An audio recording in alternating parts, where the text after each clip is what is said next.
What's up guys, I'm the Bugs Are Bad and this is a crash course in teamfight tactics. So this right here, these are your little legends. You have these so you can be all cute and shit. There's a bunch of them, they're obnoxious, they're fun, go ahead, piss people off with them.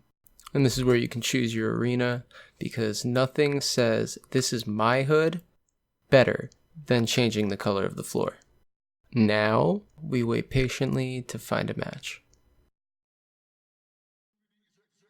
See? Look how cute these fuckers are. Now, pick a character or an item, whichever is more important to you, and just snag it. In this tutorial, I will not be telling you to grab a specific class or anything like that, just grab what you want. So if you look here, this is an infernal tile.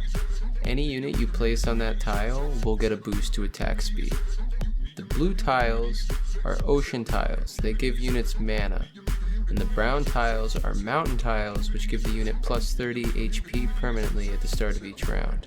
The only other thing these tiles affect is Kiana's classes, so she'll be an assassin and whatever class the tile is for the rest of the game. Each character will have 2 or more different classes or sets associated with them. You can hover your mouse over the character to see which classes they are. Or you can use the labels on the left to see which classes you have active on the board. By hovering your mouse on the title of the set, you can also see which perks are associated with that set and which characters belong in that set. Positioning of your units is pretty important, quite like League of Legends. I don't think you really want to put your squishies in the front. I mean, if you do, that's probably, go ahead, but that's on you, man. I wouldn't recommend that. But yeah, like you can see, I totally didn't want to put the Senna here.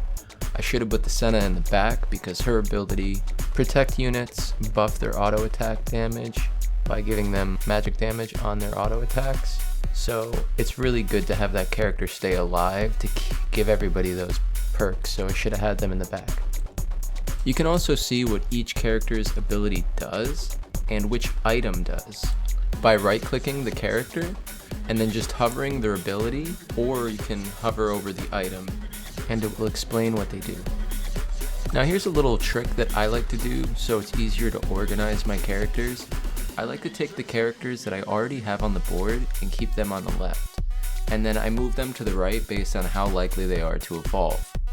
With that being said, you do need 3 tier 1 units, which means you purchase it or grab it off the carousel, it's tier 1.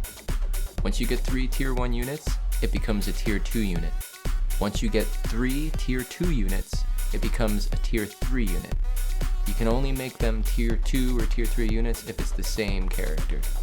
So as you level up your character, obviously it does more damage, gets more health, so it's something to keep in mind. You can tell which level each character is by looking at the color indicator next to their health bar.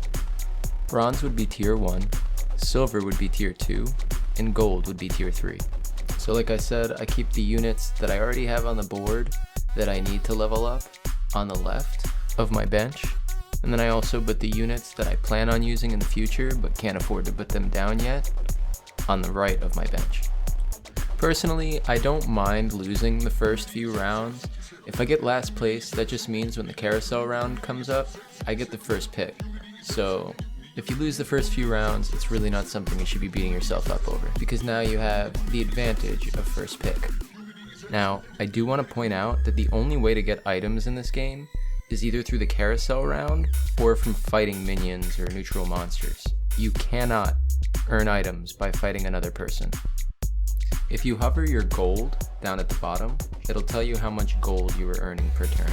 If you look on the left, for every 1 gold notch you have is every 10 gold you have saved. For every 10 gold you have saved, you earn 1 bonus gold per turn. You also get a bonus based on losing and win streaks. Personally, I try not to reroll or buy experience until I've actually hit 50 or higher gold. A lot of people have their own strategy on this, but for me, if I'm over 50 gold, if there's nothing available for me to buy at the bottom, then I will buy experience and reroll, as long as it keeps me above 50. I try not to go below 50 unless I go below 50 health. In a ranked game of teamfight tactics, you're likely to get league points by getting 4th place or higher depending on who you're queuing with. You can queue up to 3 friends and rank, and it's a lot more lenient on the rank limits. So hopefully through this tutorial you guys have learned how to at least hang. I'm sure you could tell I'm not the best, but I can hang. So with that being said, take what you've learned from this video, go implement it, try some new classes, figure out what some of these characters do. It's a game. Enjoy it. Have fun. Learn. You don't need to know everything instantly. I'm sorry to tell you, but you're probably not going to get signed by TSM. If you like this video, please don't forget to comment, like, share, subscribe, click the bell. I stream RimWorld on Twitch every Monday and Thursday if you want to come check that out. I also make original music, quite like the song you just heard on this video.